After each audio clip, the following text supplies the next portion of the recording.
Welcome to the Behind the Wind podcast. I'm Lauren Lane. For over 50 years, the LSI team has been dedicated to the science of business development. We've seen the impact of our work and how it's evolved into economic development and now social impact work. This week, we're re-releasing episode 76, previously titled The Alexander Technique.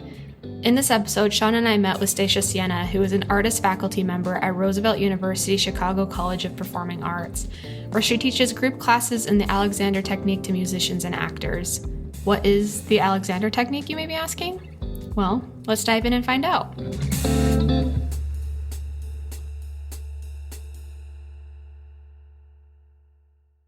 Thank you so much for doing this. I've been looking forward to this for months. Oh, thank you for asking. It really is such a pleasure. I was thrilled when I got the initial invitation, Lauren. Thank you for reaching out. It was such a good way to kind of set the stage for the new year, but we moved. So we're in a new house. And so it was kind of like, when am I going to get set up? So this is like a whole different space, and I'm really been looking forward to it so much. It's really a great honor. Thank you, Sean, for thinking of it. Thank you. Thanks for making the time. After you and I had met in New Hampshire last year, I had sent a note to our team and I said, we have got to get Stasia to do an episode with us. And so I've been looking forward to this since last year. And let me just say, even though we had a limited time together, I have thought about you every day since we met. No, and sometimes I'm like, oh, Stasia in my head again. I can tell you, very few people have had that kind of impact on me, and so you really had got me thinking differently about my work and about my play, and so I thought it was so valuable the time we had together. And I thought this would be great for our team to hear this conversation between us. Wow. It means so much to me. And actually just a little anecdote like this, that is only the second time in my kind of my long career, I've been at this a while, that someone has talked about kind of the voice in their head. And I was just going through some old email, and I did a lot of work with DePauw University. In the last 5, 7, 8 years, they were very interested in bringing wellness to their musicians. And my contact there, Sean, became a very dear friend who had no experience like you with the Alexander Technique when he first came to it and got, inspired to bring me in. And very, very sadly, he passed away from a really difficult liver illness. And I just saw an old email from him where he talked about, he was getting up off the floor and he said, Stasia, forever, I'll have your voice in my head. And so it's especially dear to me, having just seen that note from Stephen, that you mentioned it, because that's such a great honor to think that you kind of carry that work with you and you've integrated it into yourself, which is really, what we hope for. And Sean, I have to say, looking at you, here we are almost a year later, you have integrated so much into yourself that I can still see the remnants of the work that we did and all those seeds that were planted. So hats off to you for, listening to that voice. Thank you for letting me take up residence. Every time I give a client presentation or a talk in public, or even sitting in front of my computer and biking, skiing, running, you're right there telling me, here's what I ought to be doing, and I can't shake it. So you really had an impact on me, even with that little bit of work we did together. Yeah, thank you. And that was my question I wanted to ask you, was where you notice it the most, because obviously, we had this initial connection with your Alphorn passion, and we met at Kendall Betts Horn Camp, which was kind of, in some ways, what a funny thing to have us both in this sort of little niche world that I'm not a horn player, and you have this whole other big life in business and with your company, and to kind of meet you there, it's always a really wonderful opportunity for me to meet folks who are looking at how they integrate this work into their bigger lives. So, we have a lot of students that come, especially to Kendall Betts, who are, they're horn players, they're aspiring horn players. But so I'm really thrilled to hear that the broader impact of the work, which it doesn't, Alexander technique, all the things that we did, of course they don't, they apply to a horn player, that they apply to anyone in a body, anyone with a brain. So I was curious, as you started talking, like where you've kind of been most surprised by how you have been reminded of our work together, and where it's come up for you. I mean, you just mentioned some of that, but I'm really curious, because we talked so much about the horn that it's wonderful to hear that you took those strides on your own to start integrating it, which makes you the 5-star student, Sean. Well, that's sweet of you to say.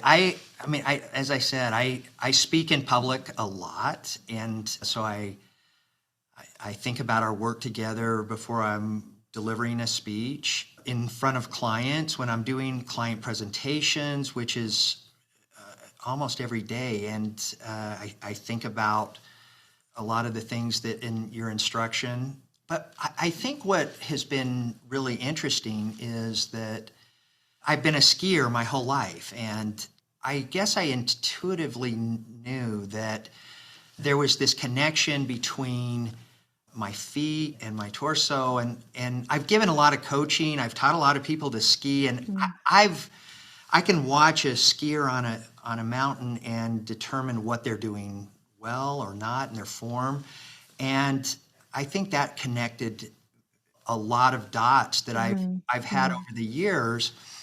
I ski a lot in the dark. I do a lot of training where I'm skiing early morning, and I've noticed that even in the dark, where I don't have my sight to help me with balance, I really notice this relationship with my feet and the rest of my posture and whatnot as I'm skiing, and especially in the dark. So like I said, you have, it really permeated so much of my thoughts in all of the activities that I'm doing. That's really amazing. And of course, now I want to hear all about skiing in the dark and what comes up, because, this is a really interesting realm so the work that I do. I mean, one way that we can name it is, kinesthetic work, which is about building our awareness, right? So kinesthesia, our awareness of ourselves and how we move through space. But then adding darkness to that equation is a really interesting element, to take away all of those balancing points and to really center within oneself and begin to experience relationships within oneself and to the outside world in darkness. So, that's really fascinating that you have kind of taken that step further and learned so much from that. And, I had a really interesting student this past year. I'm on the faculty at Roosevelt University in Chicago College of Performing Arts. And I had a pianist who was completely blind since birth. And so your story really resonates with the last half a year when I worked with her individually. And it's fascinating. She actually learns music by Braille, which then has to be integrated, right? So it's that feeling like going down the side of a mountain and all those experiences and all the interaction with the equipment and sort of making that second nature. So it was really an interesting experience to work with this young woman who then didn't have the same kinds of habits that some musicians do, of being kind of pulled forward, seeing, to the music stand and the keys. But she had to really find ways to be centered and balanced without those markers. And it really speaks to me that you've done that work. You've kind of created that kinesthetic challenge for yourself to take away the light and the balancing points that we have when we can see out onto the horizon and all those things. And so again, like hats off that you, because I was really, I was sort of guiding her in that. And that's really, I probably said this to you in New Hampshire, that this work is ultimately about becoming your own teacher. That's right.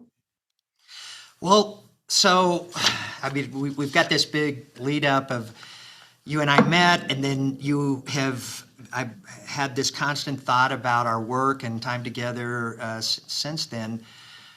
Talk about yourself and how you started down this path and studying this Alexander technique, which we'll talk about more.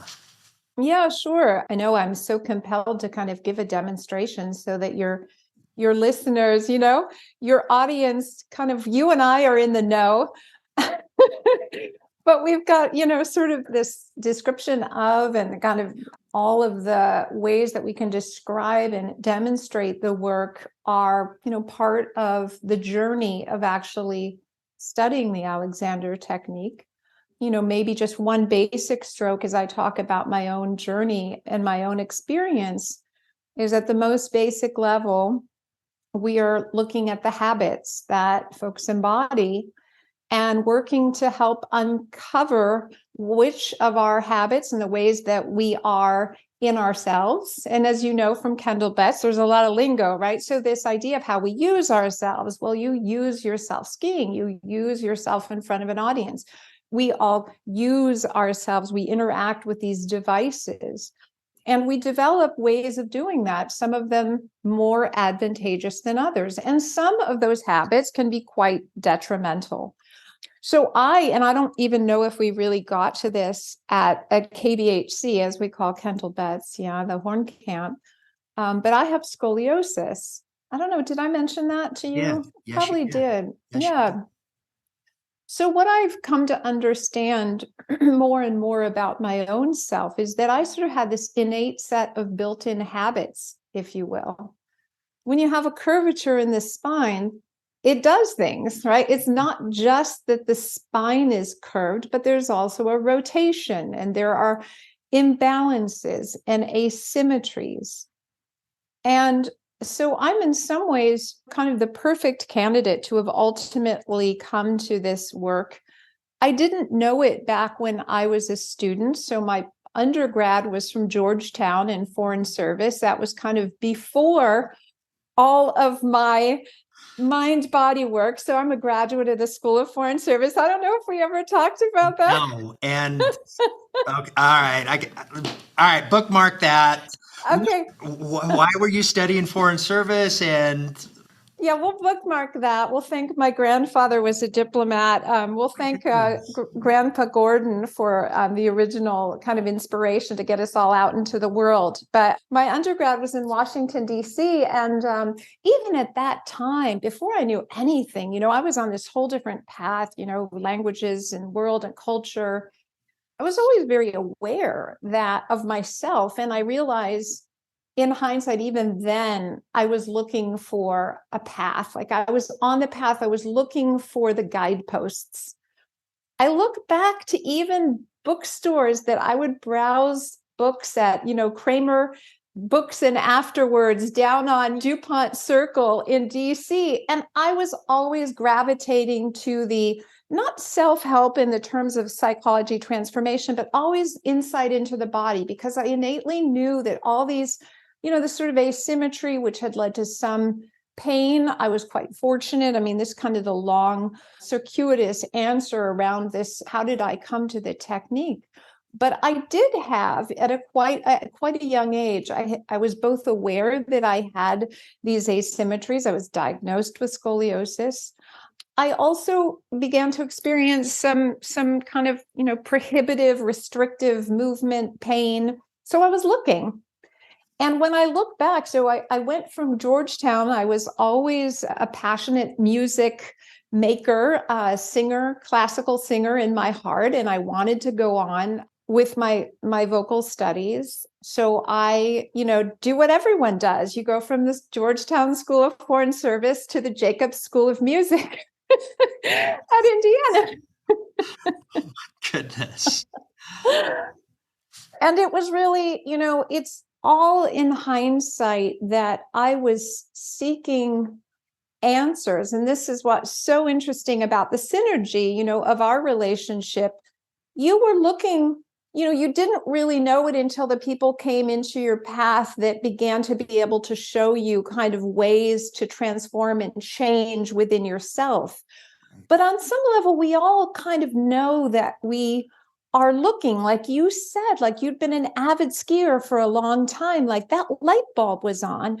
And so I think when folks have an activity, a passion, whether it's sports or music, it's using the bodies for these ways, in these ways where we need some access to refined, integrated coordination, the light bulbs start going on. So I really came to the technique initially just by, folks that came into my path as I came into yours, who said, hey, have you thought about the Alexander technique?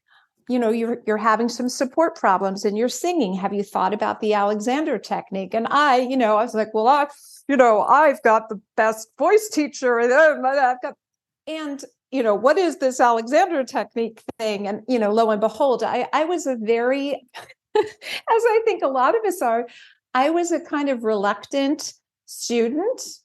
I was, medical model all the way. Send me to the neurologist, send me to the, orthopedic surgeon.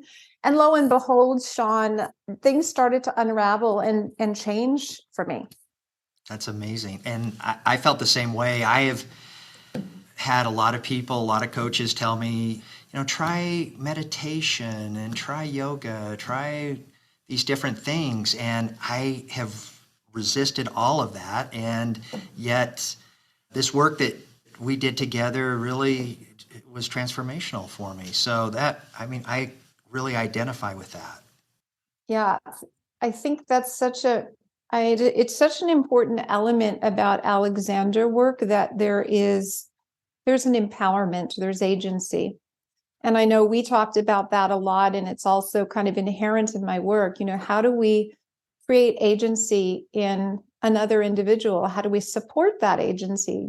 You are your best teacher. You developing skill that then you can apply to other areas is ultimately so much more effective, so much more inspiring, so much more applicable than, I would love to be, not just the voice in your head, but skiing alongside you and saying, hey, Sean, forward and up, come up in a way, but then, if we can be so fortunate as to help empower another individual to carry that knowledge and that skill to build it over their lifetimes through their own self-awareness, then if you get inspired to do yoga at some point, your Alexander technique work, your awareness, all of that comes with you and is part of that activity as well.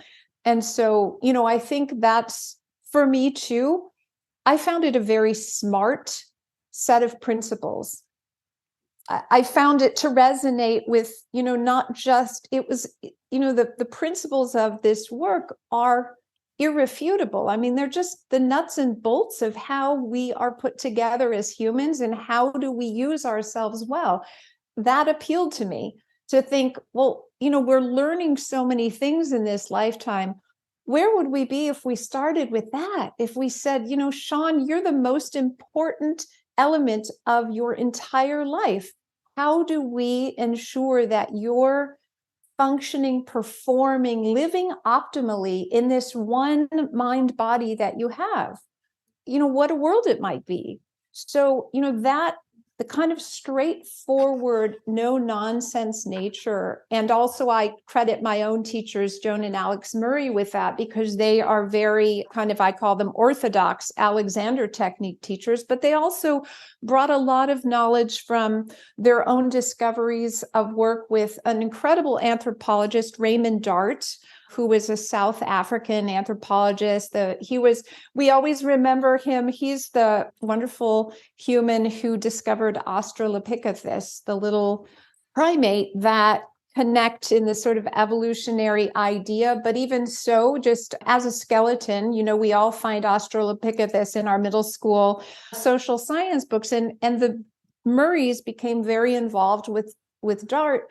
And I think a lot of what you learned, Sean, in my teaching is rooted in this particular synergy of Alexander technique as applied to movement. How do we move in these bodies? How do we use them well as we do things?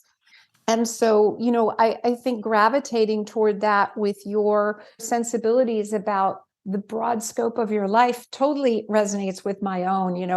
I said no to a lot of things before I became an Alexander technique teacher. So talk about the history of the Alexander technique, and then I'd love to get into some of the principles that you and I talked about in New Hampshire. Yeah, this is always the part of talking about the technique that every Alexander teacher starts to squirm a little, because as I may have said to you, there are Alexander technique teachers out there that will tell you you can't talk about this work. It makes it very, and there is some truth in the sense that there is this experience of being in one's self, and there is a history of teaching with our hands. It's a hands-on work initially, but there's been a lot of wonderful evolution from the beginning of Alexander work, or F.M. Alexander was the originator, so he was the founder of Alexander work. And I don't know, stop me if this is all, do you know all of this? We probably didn't talk about any of this, right? We didn't.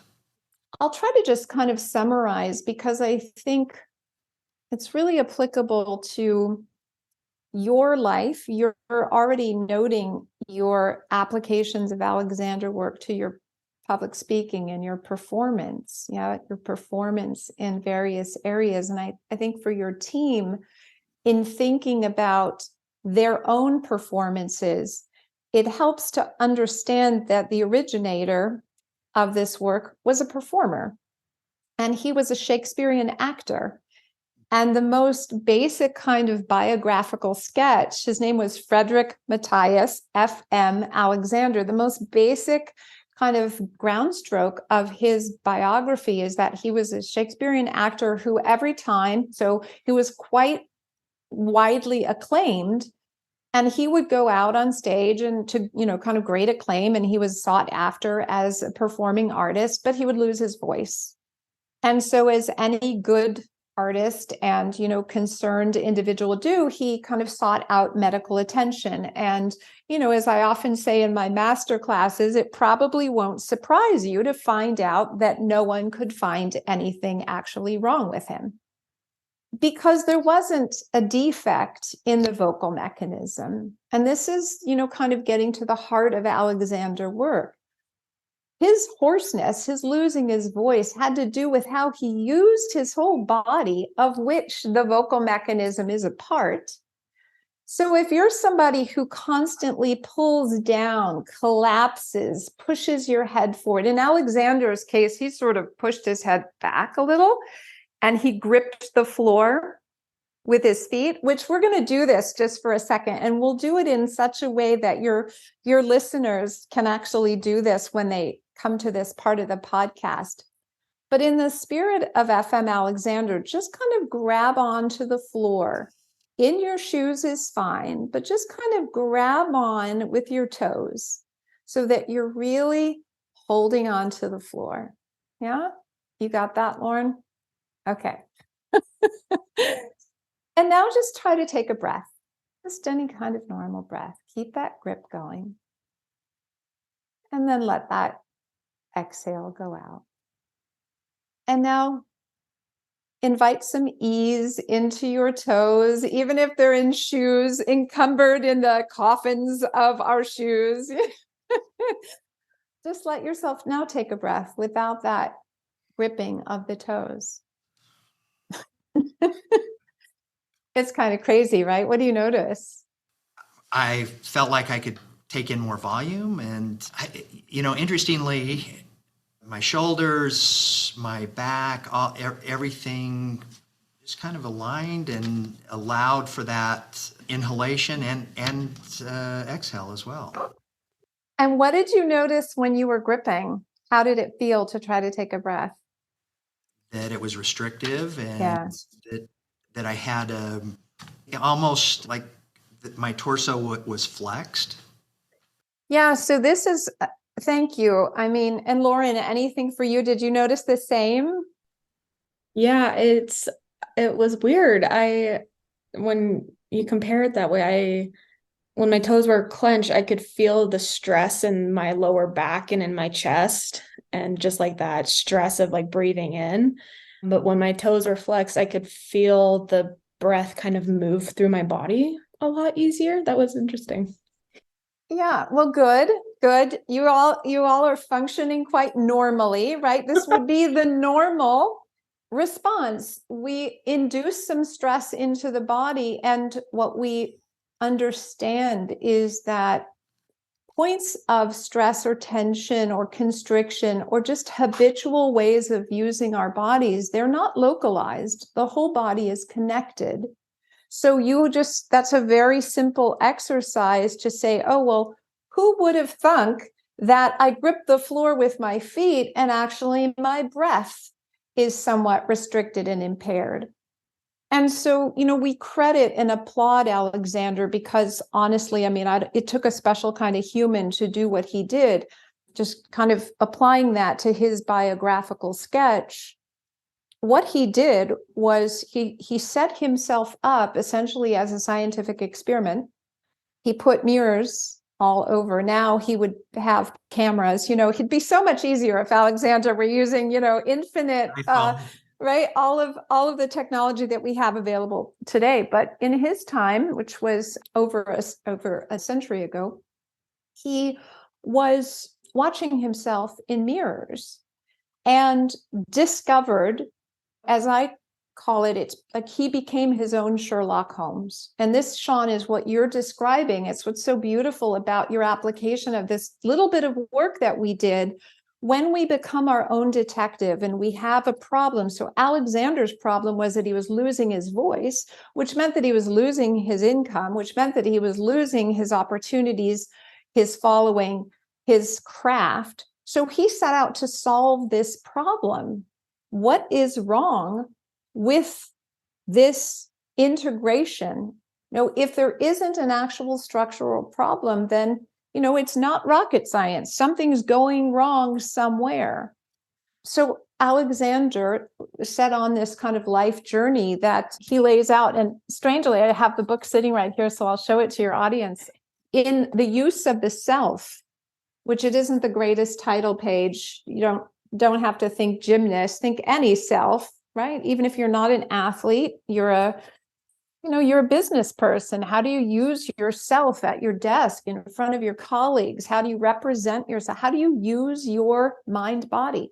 So he sets out the experiment in that particular book of his 10 years of really noting what he did, watching himself with the eyes of a scientist. It's the only known scientific experiment on a living organism. He's been applauded in various Nobel speeches as really executing this incredible scientific investigation on the living organism.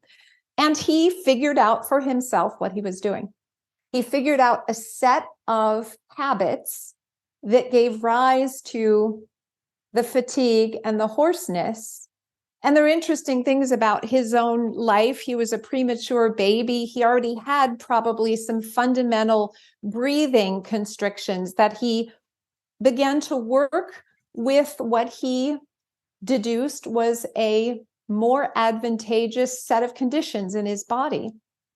And he set out to define principles of human movement that have now all been further investigated. And we're like, I mean, it's amazing. He deduced all of this just from watching himself. And what year was this? So Alexander was living at the end of the 1800s. He died in the early in the 1950s. So yeah, at a time where, right, it's incredible what he was investigating at this juncture in history, all on his own. He was an absolute pioneer in mind body study, kinesthetic awareness, integration.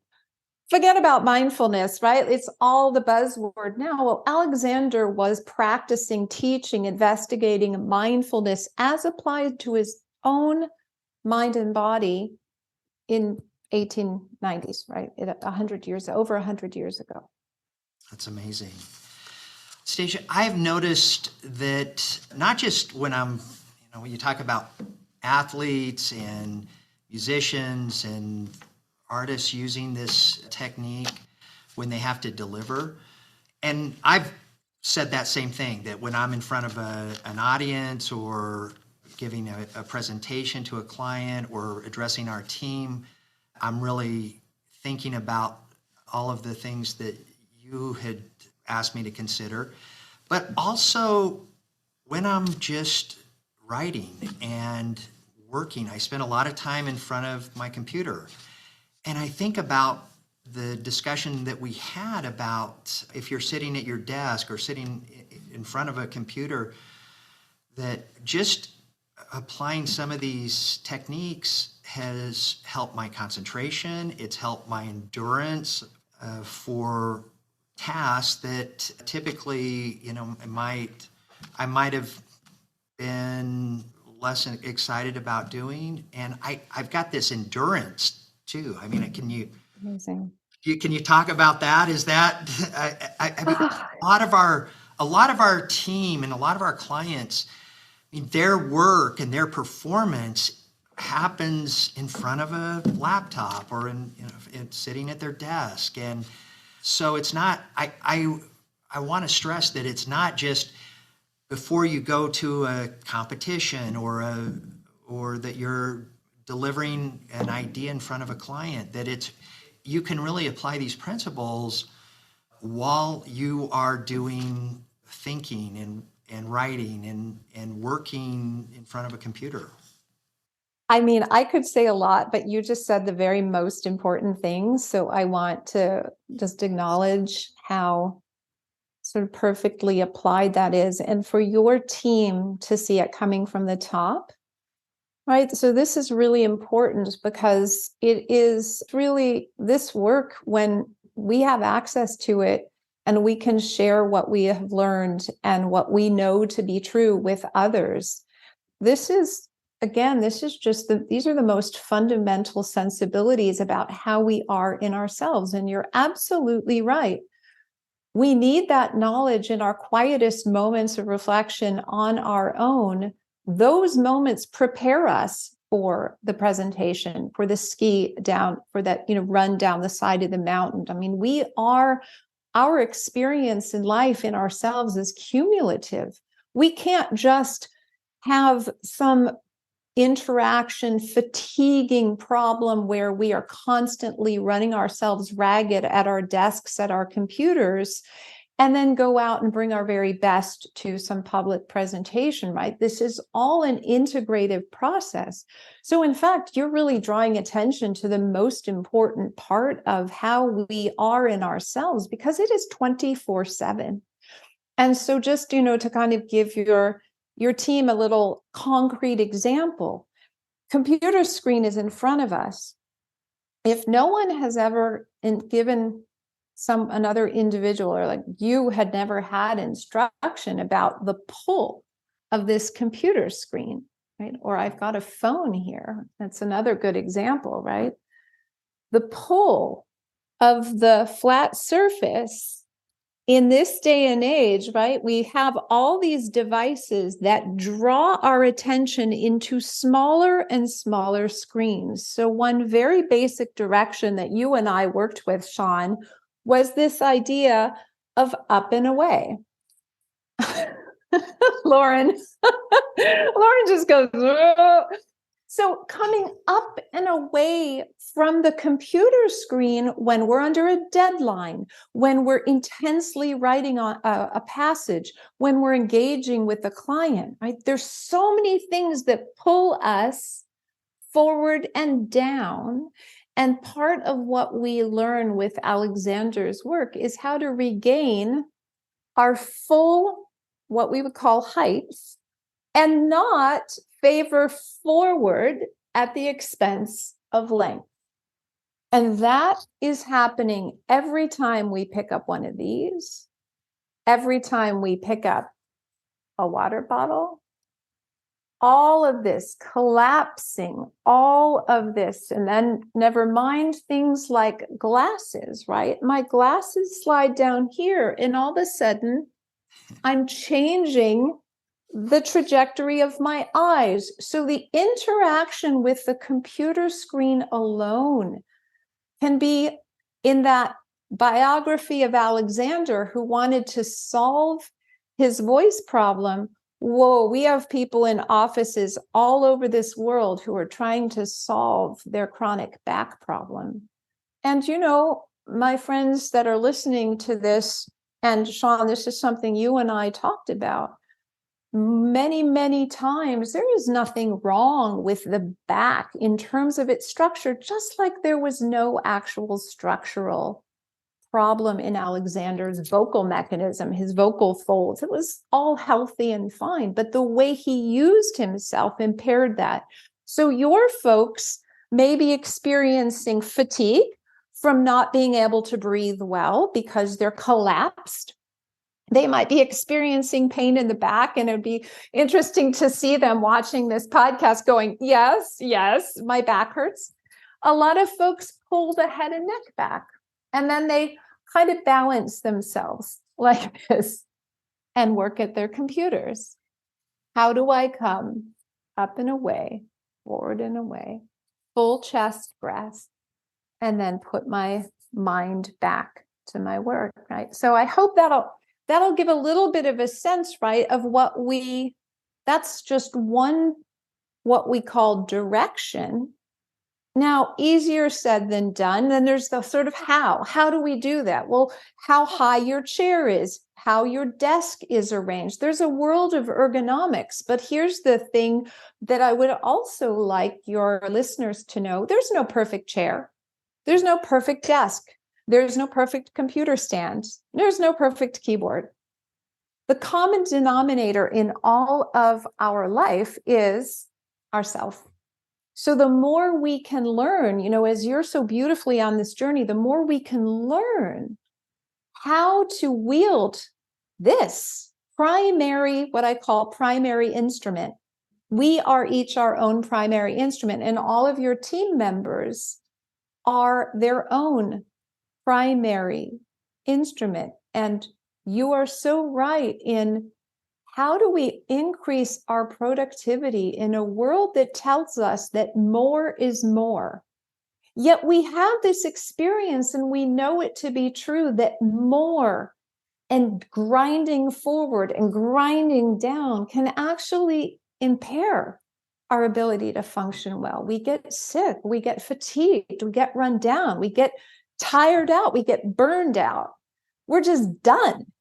So a big application of this work in kind of corporate settings is, in the realm of preventative education, not medicine, education.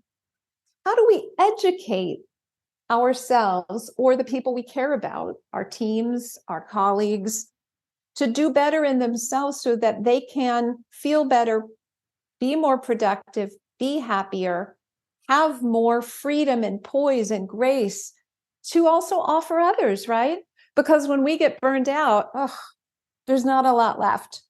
So that's, one of the ways in corporate settings where the folks in the office every day are experiencing chronic fatigue and repetitive strain problems. It is a chronic headaches, migraines, respiratory issues, carpal tunnel, all of these things that are a product of really having not enough education about the use of our minds and bodies. And that's a real travesty, that we have information that will help narrow that gap. We do.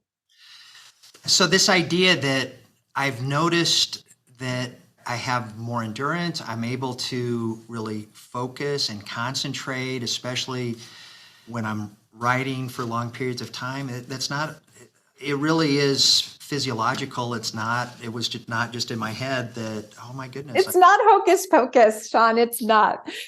It can feel a bit hocus pocusy, but it's, even if you drop your head forward, that 12, 13 pound bowling ball, right, is bearing down on the respiratory system.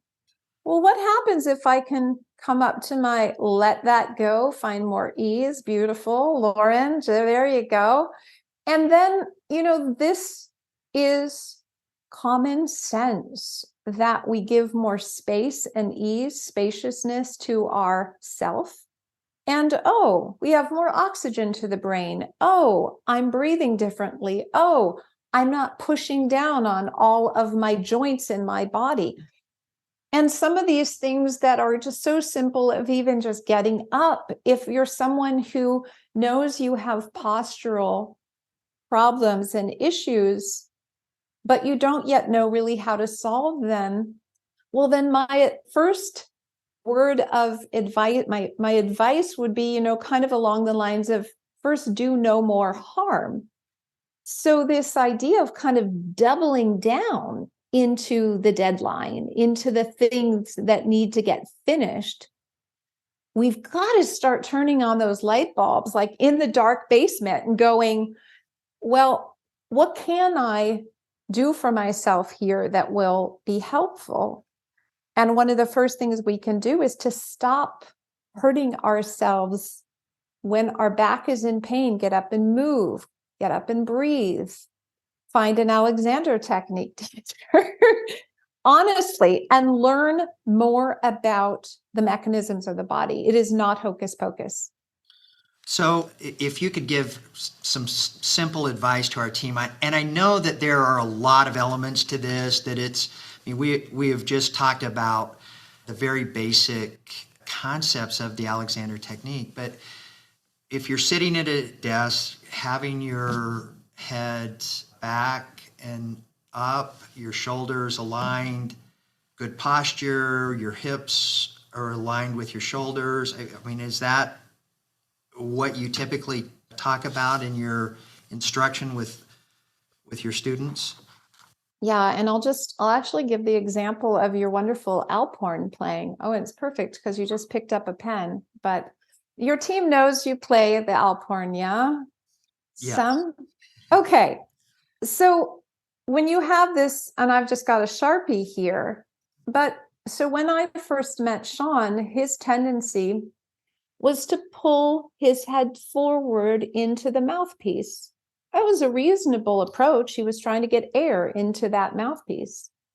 He just had to get the information that habit he had developed was actually causing your chest to collapse, your shoulders to come forward. Yeah. So you're on the right track with those directions that you mentioned. But one thing I would add is, this is what we did with you, was you first had to stop doing this. You had to start noticing this was your go-to, this was your habit, and go, oh, no, now what? Now I have a choice. I have a choice to change.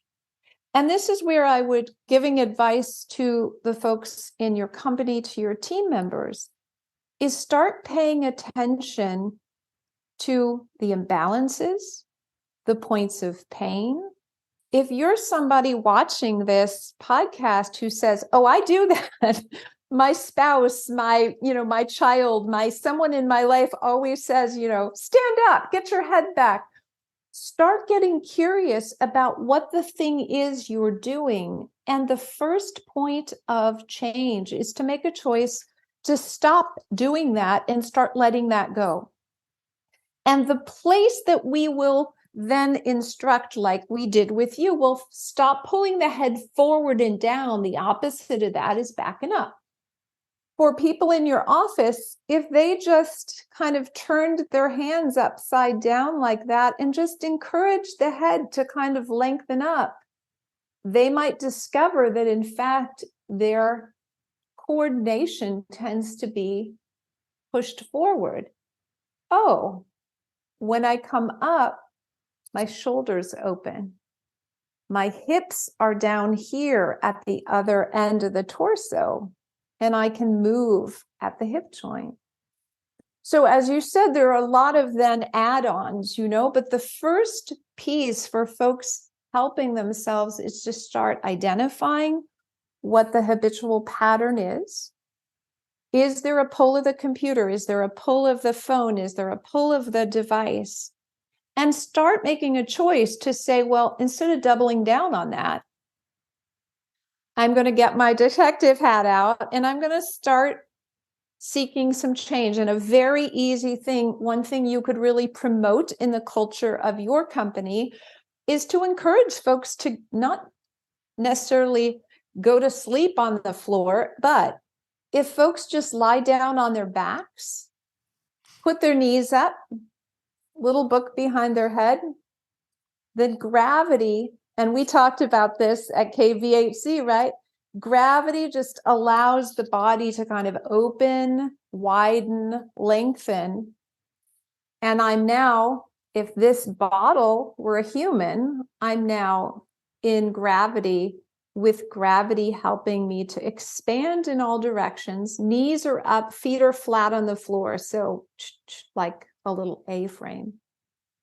And I bet that when your team, they get up after even 2, 3, 4 minutes, right? You experienced this in New Hampshire. You get up and you go, oh, I'm freshly rejuvenated. I'm more aligned, right? What was your experience with that? And I mean, maybe encouraging your folks to try that.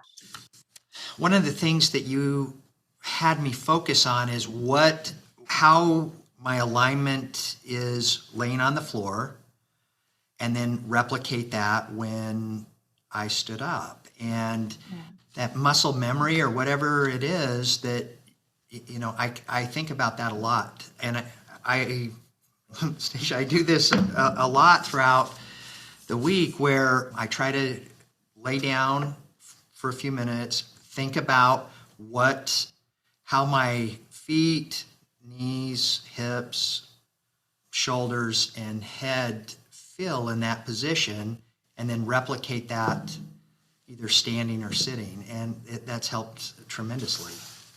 Yeah. So I think you're giving so much insight, and being along for this ride with you both today, being able to kind of give some backdrop to what's so beautiful in this situation is that you're living it, Sean. You're actually living this in your life by example. You are thinking about these things and doing these things.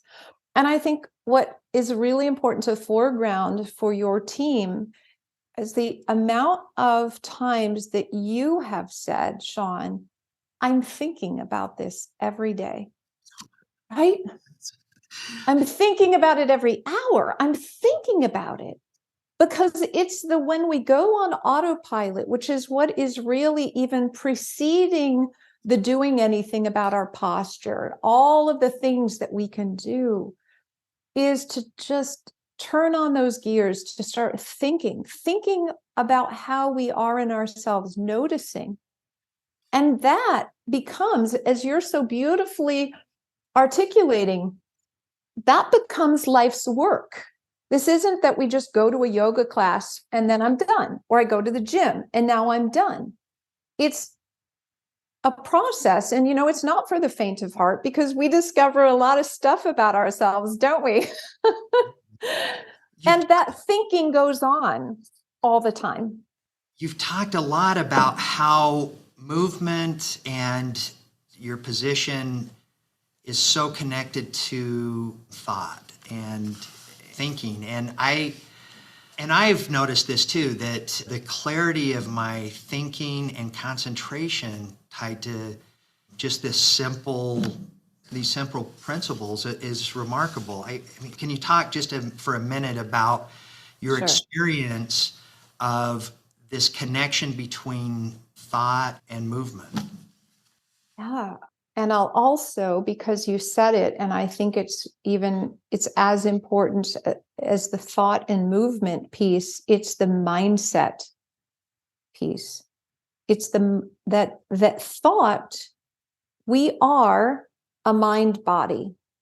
We are not a mind and a body. Our brain is our command central. And there's so much that one could investigate, and we don't have the time or space for that in this exchange. But our nervous system, this vagal nerve at the heart of, so our spinal column, all the nerves that connect our brain to everything else in the body. So the only way that we can, in fact, initiate change is with a thought. The hand doesn't function independently. It is a system of neurons firing, right? We have a thought. And so when those thoughts are, I'm fatigued, I'm burned out, I'm in pain, I'm over it, I'm done. We actually say about people, wow, he looks really down. What's wrong, Lauren? You look really down today. You okay? You look really down. Well, that's because people are literally down. The thought and the body and the energy and the whole integration pulls us in its direction. And conversely, it's like, oh, Lauren's having a great day. Look how up she is. Like, things are all fabulous, wonderful. Wow, what's going on? And so then we take that into all the movements of life. We take whatever that default thought mechanism is. It's like, I like to say, it's like taking, the weather. Like, we have our own little Gulf Stream, and our thoughts create a climate. And that climate is then impacting and informing all the movement and all the activities that happen in our lives. They're all connected to that thought pattern. So when we can even have the thought to have a thought, as you're so wonderfully describing this, like, oh, I'm going to work at my computer. Oh, I better turn the light bulb on, is what I always say. Then that action and all the other actions are in a climate that I would say is more kind of sunshine and roses, right? And life is not always that. But we do have some choices to not necessarily, if we're experiencing pain, problem, difficulty, heartache, hardship, trauma, despair, we will experience fallout, cascading effects of that in the body. And we begin to cultivate choices around that. It's amazing. Stasia, this has been so fun reconnecting with you. And so fun. Like I said, you've sort of been with me along this path for the last year, and I really appreciate the time that we spent together in New Hampshire. It really has changed my thinking and changed my life. And thank you so much. And I can't wait to see you again soon. I know we're going to connect maybe next month, and I'll be in Chicago, and hope to see you there. If it's okay, we will link all of your social media and contact information in this episode so people can reach out to you. I know you do coaching for a lot of athletes and musicians and business people, and would love to connect you to anyone that may have an interest in this. This work is so remarkable and very simple. It's not, that you've got to go work up to this for months. It's really in a short period of time, you can see noticeable change, and it's incredible. Well, really, I mean, there is no greater evidence of change than seeing you after a year. And really, with all humility, if I would not say this if it were not accurate, but you do look like, I can see transformation in just the way that you're interacting with the screen in front of you, that you are monitoring, you're thinking about yourself in relationship to the space around you. And that's a real credit. And it's available to all of us to learn techniques of how to wield ourselves. And so it's really such an honor, and to see you doing so well with this, and to also be in a place where you can inspire and offer to others around you that you're not just selling this down the stream. This is actually your starting point, and that it is impacting your life, your own life. And that's really why I do this work, to help people find that change. And then, when we're so lucky to pass it on to others. So I'm really grateful that you thought to invite me on for this really exceptional experience. I've just loved talking with you, reconnecting again. So nice to meet you, Lauren. Thank you so much, Stasia. I thank you for helping me change my thinking on some of these principles, and thanks for carving out the time to be with us today. It's been fantastic. Yeah, my pleasure. Take care.